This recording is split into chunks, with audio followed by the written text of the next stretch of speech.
I'm 28, male, and I've been engaged to this girl, 26, female for almost 2 years. She's pretty much everything I could want. Smart, gorgeous, and makes me laugh, the whole package. We met when I was finishing up my electrician apprenticeship. I was fixing some bad wiring at her apartment complex when we started talking about hiking trails and movies. She's got this laugh that just makes everything better, you know? And yeah, she's fine as hell in that natural way that doesn't need tons of makeup. But her family? Holy nightmare from day one. They're that perfect suburban family with the huge house and expensive cars, but behind closed doors it's a totally different story. Her dad's this big investment banker who looks at you like you're something he stepped in. I've literally never had a full conversation with him without him checking his phone or looking over my shoulder for someone more important to talk to. Her mom acts all nice, filling your glass, but you can tell she's judging everything about you. And then there's her sister, who's just exhausting, always needing attention and starting fights for no reason. From the first time I showed up wearing my work boots, they were sizing me up. Her dad would be like, "So, what is it you do again?" Every damn time, like he couldn't remember I'm an electrician with my own business. Her mom, with that fake smile, would say crap like, "It must be so fulfilling to work with your hands." And her sister made these comments like, "Isn't it dangerous? I could never date someone who might not come home one day. Like I'm defusing bombs in Afghanistan or something." My fiancé would try to defend me sometimes, but they just steamrolled right over her. She'd tell me later they're just old-fashioned, but I knew what was up. I started holding back around them, watching what I said, feeling like I wasn't good enough. That gets to you after a while, but I put up with it because I loved her, you know? She was worth it, or at least I thought she was. We had our own apartment, our own life away from them. I was growing my electrical business and had a couple of guys working for me already. Things were good when it was just us. The worst part was the holidays and family events. They'd invite all these douchebag friends over, investment bankers, lawyers, doctors, and I'd be like the exotic pet they brought out to show everyone how open-minded they were. "This is our daughter's fiancé. He's an electrician. Isn't that interesting?" And then they'd all ask me the same stupid questions, like, "Do you ever get shocked? Or have you thought about going back to school?" Like my job is just some temporary thing until I figure out what I really want to do with my life. Meanwhile, I'm making better money than half those clowns, running my own business, no student loans, and actually enjoy what I do every day. But to them, if you don't wear a suit to work, you're basically a caveman. One time I mentioned how much my business made last year, and her dad actually laughed like I was joking. When he realized I wasn't, he just said, "Well, I suppose that's respectable for that line of work." Prick. My fiancé would always say, "Just ignore them, or they don't mean anything by it." But after a while, you start to wonder if she actually sees you the way they do.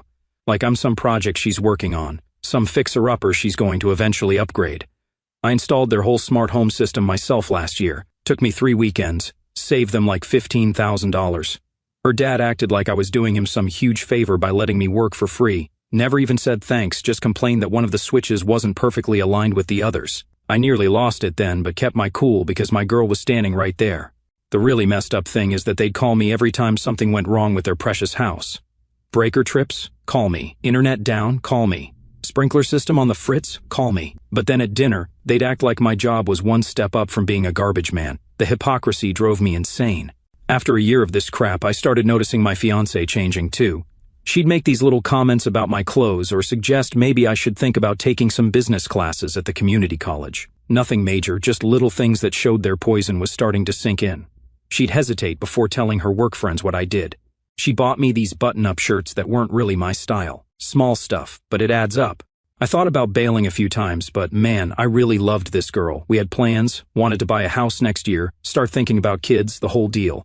Plus, I'm not the kind of guy who gives up just because things get tough. So I kept trying, bought nicer clothes for their stupid dinner parties, read up on stocks so I could talk to her dad about investments, helped her mom set up her phone and computer whenever she had problems. I basically bent over backwards trying to make them see I was good enough for their daughter.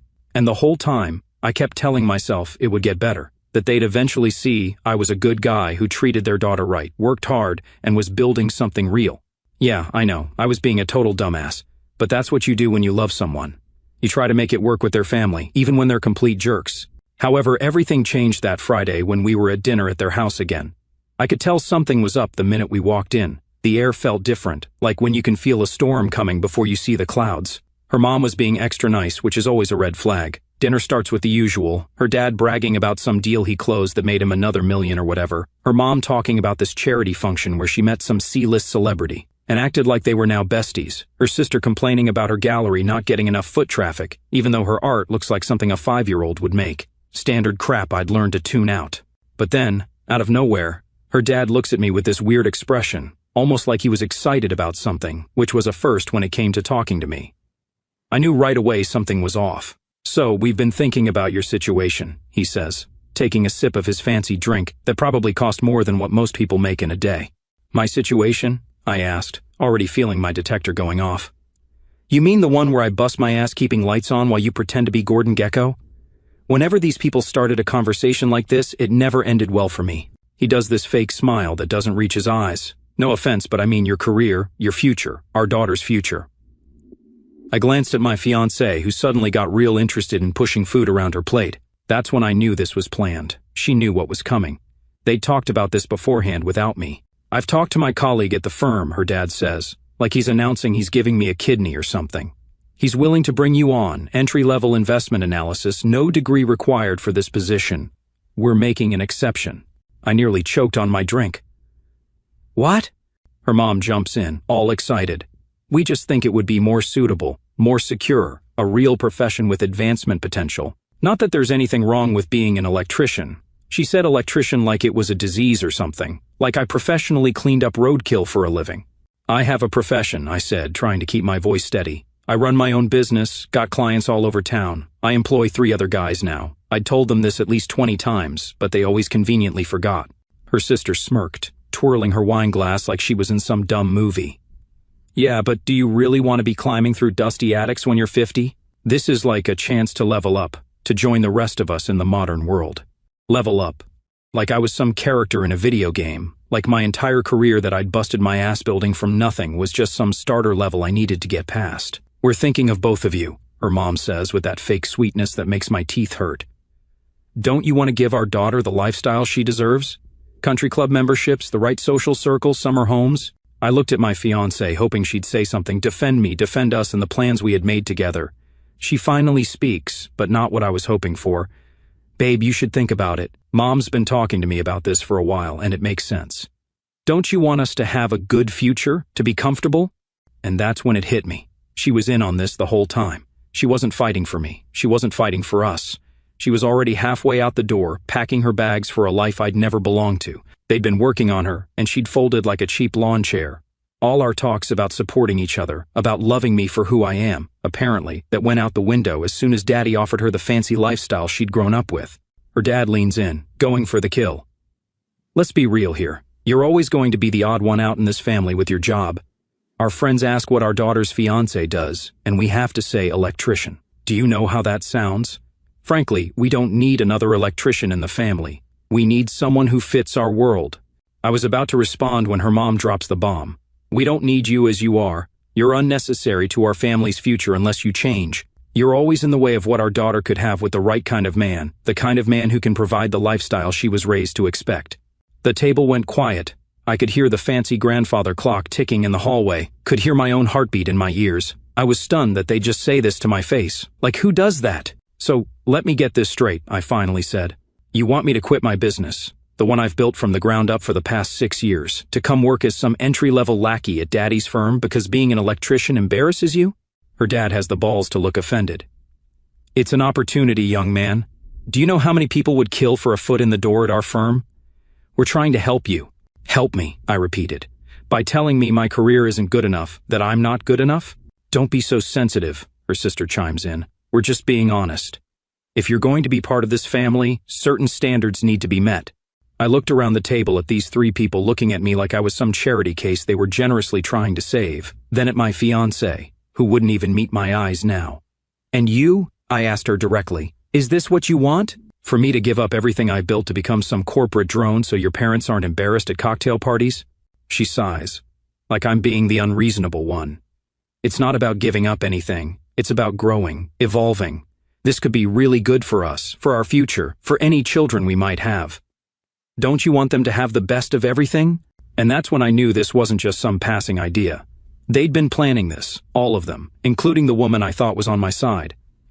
They'd already decided my future for me without even asking what I wanted. Something inside me changed in that moment. I'd spent 2 years trying to please these people, trying to be good enough for them. 2 years of swallowing my pride, of letting them make little digs about my career, my clothes, my background. 2 years of fixing their house for free while they looked down on me.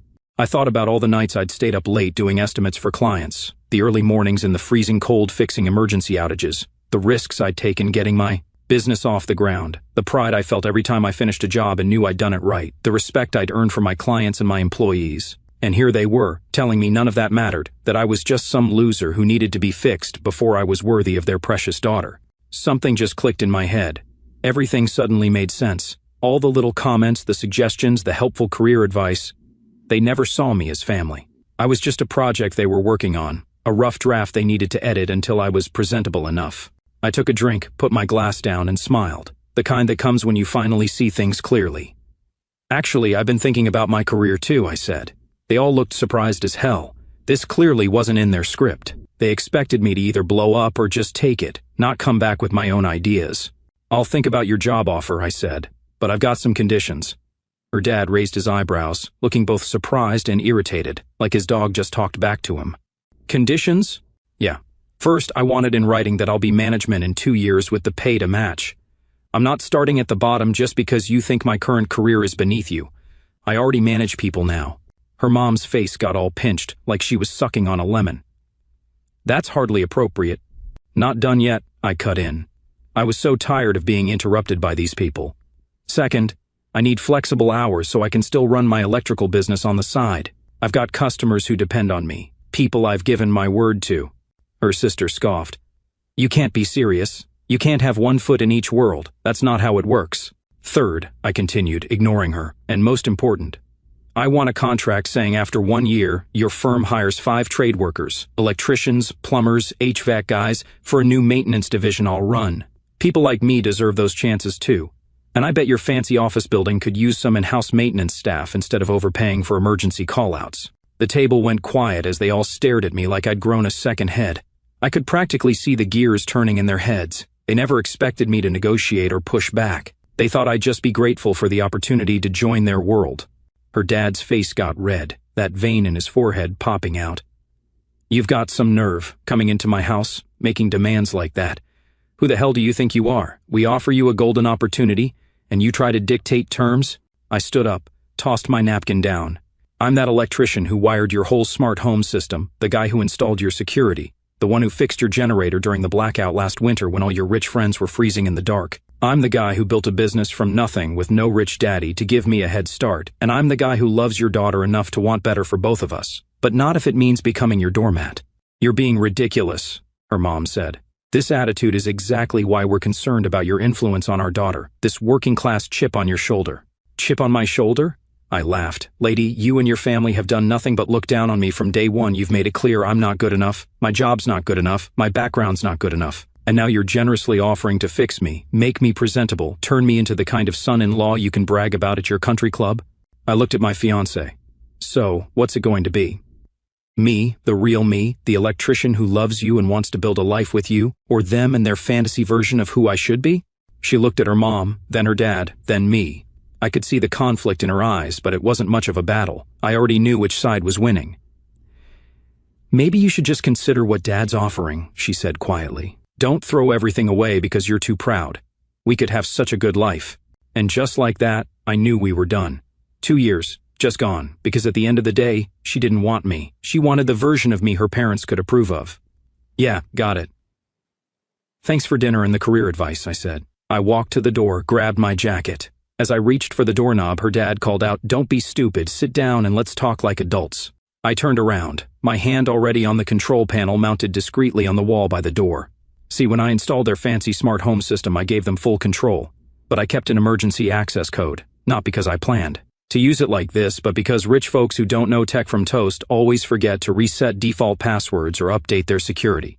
I had warned them more than once, but they never listened. Nah, I think we're done talking, I said, typing in the override code. First, I flipped the breaker remotely.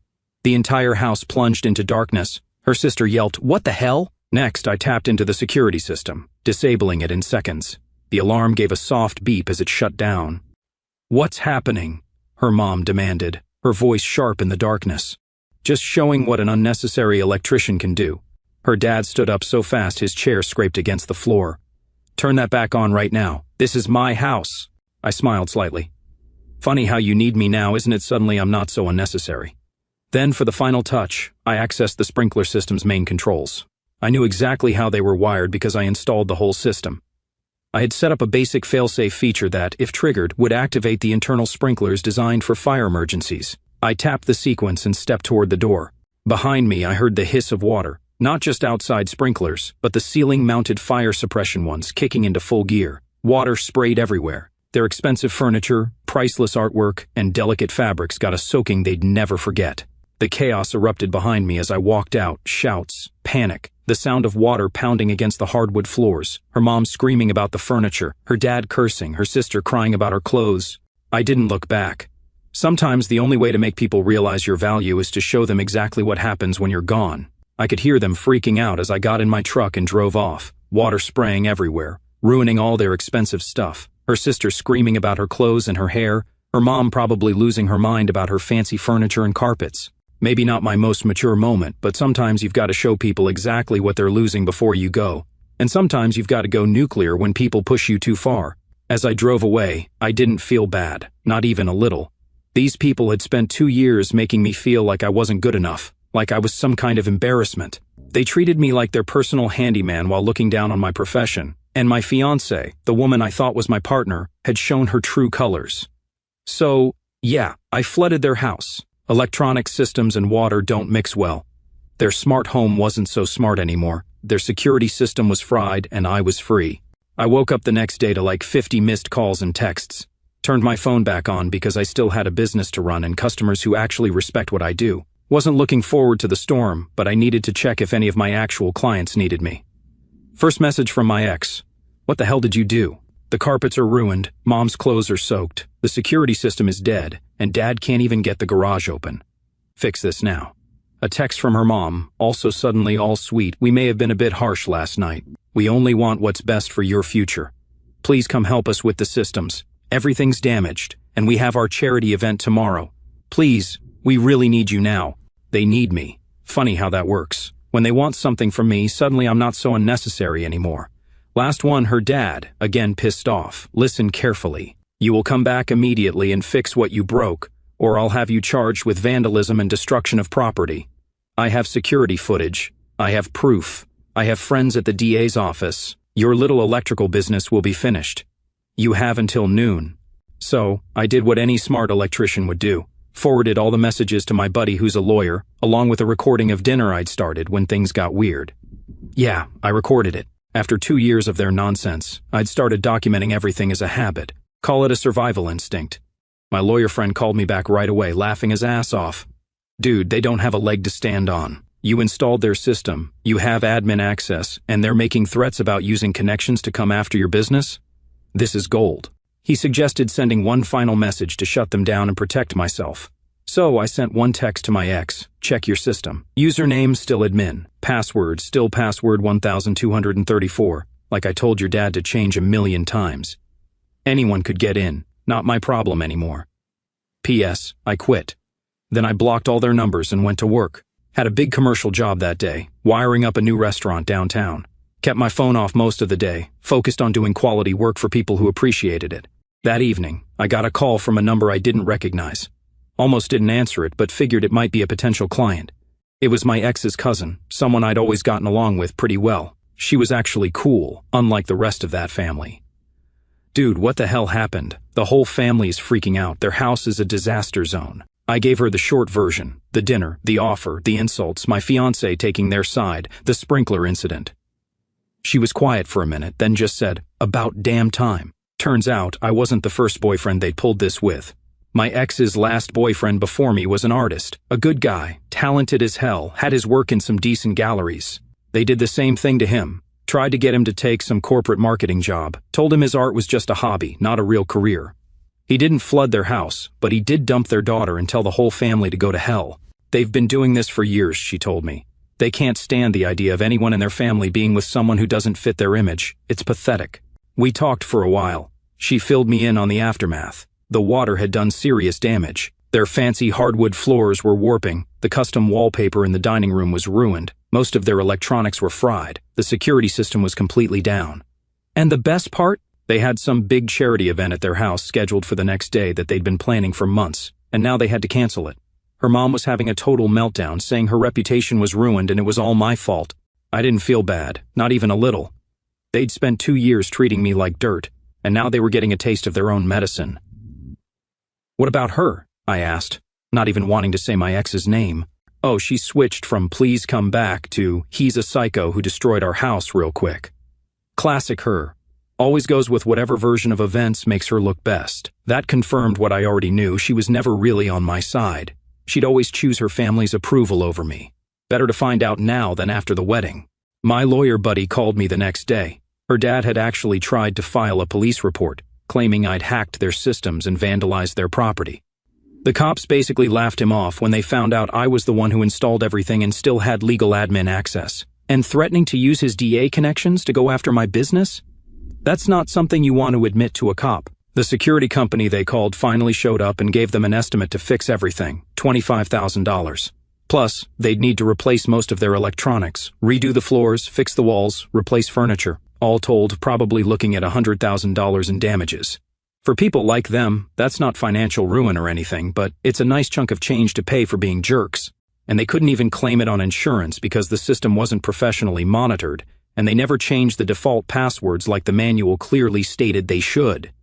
Insurance called it negligence and denied the claim. That night I went out for dinner with some friends, told them the whole story, and had the first real laugh I'd had in weeks. One chapter closed, another one beginning, and this time I'd make sure to write it my way, without anyone else trying to edit me into something I'm not. The next morning, I woke up to an email from one of her dad's colleagues, not the one who'd offered me the job, but someone else from the firm. Apparently word had gotten around about what happened, and this guy wanted to meet for coffee. Turns out, a lot of people at that firm couldn't stand her dad. He was the kind of boss who took credit for other people's work, talked down to everyone, and generally made life miserable. This guy had been looking for a reliable electrician for his new lake house renovation, and wanted to know if I was interested. Anyone who can stand up to that jerk is someone I want to work with, he said. So, I got a new client out of the whole mess, and he referred me to his friends, and they referred me to their friends. Within a few weeks, my business started taking off like crazy. Turns out, when one rich family talks about you, all their enemies suddenly want to hire you.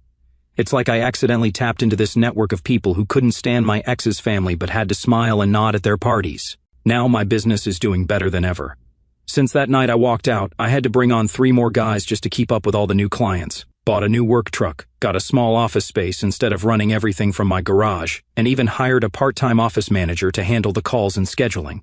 Never thought flooding someone's house would be good for business, but here we are. I haven't heard directly from my ex or her family in a while, but the gossip still filters back to me through mutual friends. They ended up having to completely renovate their first floor. Turns out, water and fancy Italian marble don't mix well. Their smart home isn't so smart anymore. They had to go back to regular switches and thermostats because they're too scared to let me or anyone I might know near their electronics again. Her dad's firm is going through some kind of restructuring, code for layoffs, and he's apparently stressed as hell about his position. Her mom had to cancel 3 charity events, which I guess is like social suicide in their circles. And her sister's gallery closed down because daddy couldn't keep bankrolling her shitty art hobby anymore. As for my ex, she's dating some finance bro her parents introduced her to. The guy looks like every generic dude in a bank commercial. Probably fits right in with the family. Hope she's happy with her upgrade. I couldn't care less about someone who doesn't respect who I am or what I do. My life has moved on to better things and better people.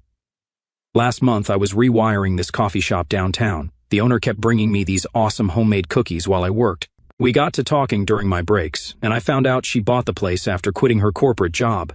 She used to be some big marketing executive but hated the politics. Said she was making less money now but was way happier. We hit it off right away. She's smart, funny, down to earth, and doesn't give a damn about status or appearances. After I finished the job, I asked her out, and we've been dating for a few weeks now. She's the opposite of my ex in every way possible. Runs her own business, appreciates hard work, has a family that actually treats me like a human being.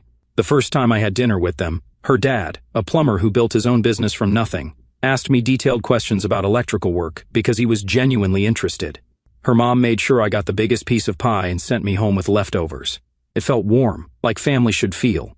I didn't realize how much tension I'd been carrying around until it was gone. With my ex, I was always on guard, always worried about saying or doing the wrong thing, always feeling like I wasn't quite good enough. With Coffee Shop Girl, I can just be myself. No performance, no pretending, no pressure. Last week, we were hanging out at her place. She asked about my ex, so I told her the whole story. When I finished, she just shook her head and said, "Their loss, my gain." Then she kissed me and asked if I wanted to help her pick out new pendant lights for the coffee shop. That's when it hit me I'd upgraded. Not my job or my clothes or my social status, but the people in my life. I traded fake, status-obsessed jerks for genuine, kind humans who value me for who I am, not what I do or how much I make. But they didn't leave me alone. A couple of days ago, my ex texted me from a new number. Guess she realized I had her blocked. She said they'd finally gotten all the systems fixed. Cost them thousands more than it should have. Her dad's firm is definitely downsizing, and he's stressed about potentially losing his job. Her sister's gallery closed for good. She said she missed me, said she made a mistake, said maybe we could meet up for coffee and talk. I sat there, looking at her text for a long time. A month ago, I might have been tempted, might have thought there was something still worth saving. But now, all I felt was relief that I got out when I did. I didn't answer. Some circuits, once blown, can't be reset. Then, yesterday morning, I'm having coffee on my front porch, enjoying the quiet before heading to Amy's place, that's Coffee Shop Girl, when this black SUV pulls up in front of my house. Out steps my ex, her dad, her mom, and some dude in a suit I've never seen before. My stomach instantly dropped. They marched up to my front yard like some kind of uppity family militia. My ex looked like she'd been crying, or pretending to. Her mom had that pinched face she always got when she was about to make a scene, and her dad looked like he was about to burst a blood vessel. "We need to talk," her dad barked. Not even a hello. "Nothing to talk about," I said, staying on my porch, not inviting them in. No way these people were getting inside my house. "I'm pregnant," my ex blurted out, "and it's yours." I nearly choked on my coffee.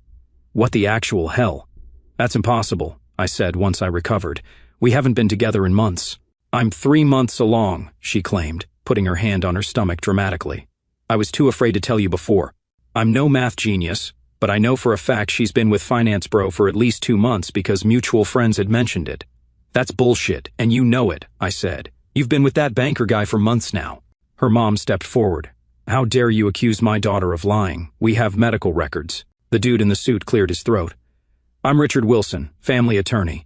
We're prepared to file for paternity and child support immediately unless you're willing to discuss a reasonable settlement." I started laughing. Couldn't help it. This was the most ridiculous nonsense I'd ever heard. "Let me guess," I said. "Banker boyfriend found out the truth about our little flood incident and dumped you? Or did daddy's unemployment finally hit the family finances, and you need a new meal ticket?" Her dad's face turned purple.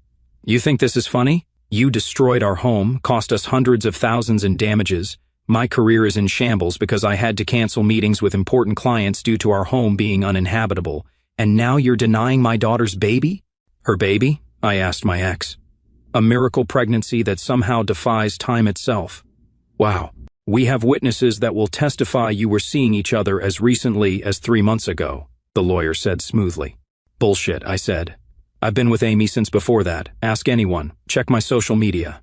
Hell, check the security cameras at her coffee shop. I'm there almost every day." My ex's face flickered for a second. This clearly wasn't part of their plan. "We're willing to be reasonable," her mom said, switching tactics. "Despite everything you've done, we're willing to let you be part of the child's life if you cooperate." "Cooperate how?" I asked, already knowing the answer. Her dad stepped forward. "You'll sign an agreement taking responsibility for the damages to our home. You'll make restitution payments, and you'll provide appropriate child support." There it was. The real reason for this visit. They were desperate, drowning in repair bills, social humiliation, and now unemployment, and they thought they could squeeze money out of me with this pregnancy scam. "Get the hell off my property," I said quietly. "All of you now. You can't just—" My ex started. "Actually, I can. This is trespassing, and I'm recording this entire conversation." I held up my phone, which had indeed been recording since they pulled up. "So, let me be very clear. I know you're not pregnant with my child. That's mathematically impossible. But if you want to push this, I'm happy to demand a paternity test the second that baby is born. I'm also happy to countersue for defamation, harassment, extortion, anything else my lawyer can think of. And one more thing. I've got the recording of your dad threatening to use his DA connections against me from that dinner. I've got all the text messages showing how you all begged me to come fix your house after I left.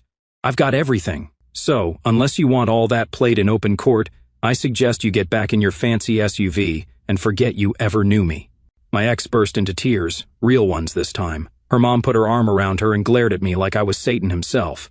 Her dad looked like he wanted to murder me, but the lawyer put a hand on his arm and shook his head slightly. "This isn't over," her dad spat as they turned to leave. "Actually, it is," I called after them. "But hey, good luck with that fake pregnancy. Be sure to tell banker boy he's got a miracle baby on the way." I watched them drive off, then immediately called Amy and my lawyer friend to fill them in on what happened. Amy came right over, and we spent the day setting up extra security cameras around my house, just in case. My lawyer friend couldn't stop laughing when I played him the recording. "This is the most amateur extortion attempt I've ever heard," he said. "Don't worry about it. If they file anything, I'll destroy them." But they never did. My lawyer friend made a few calls, and turns out my ex wasn't pregnant at all. Shocker. And when their lawyer realized how much evidence I had against them, he advised them to back off. I haven't heard from any of them since. Amy and I are talking about moving in together. Already found a nice little house with a detached garage I can convert into a workshop. Her lease on the apartment above her coffee shop is up soon, and it just makes sense. We're even talking about expanding the coffee shop, maybe adding a small lunch menu. As for my ex, banker boy did dump her, but not because of any fake pregnancy. He found out she'd been cheating on him with her personal trainer. Karma's a bitch. I'm installing solar panels on my new workshop next weekend. Got a loan approved for expanding the business. Thinking about starting a training program for kids who don't want to go to college but have good hands and better brains. Amy is helping me put together a website and business plan for it. Sometimes the best upgrade isn't the job or the money or the social status. It's upgrading who you let into your life and letting go of people who never deserved you in the first place. Yeah, I flooded my ex's family home and probably caused a small fortune in damages. Not my proudest moment, but it was the shock I needed to break free from people who were never going to accept me as I am. In the end, they wanted to upgrade me to fit their world. Instead, I upgraded my world by removing them from it, and I've never been happier.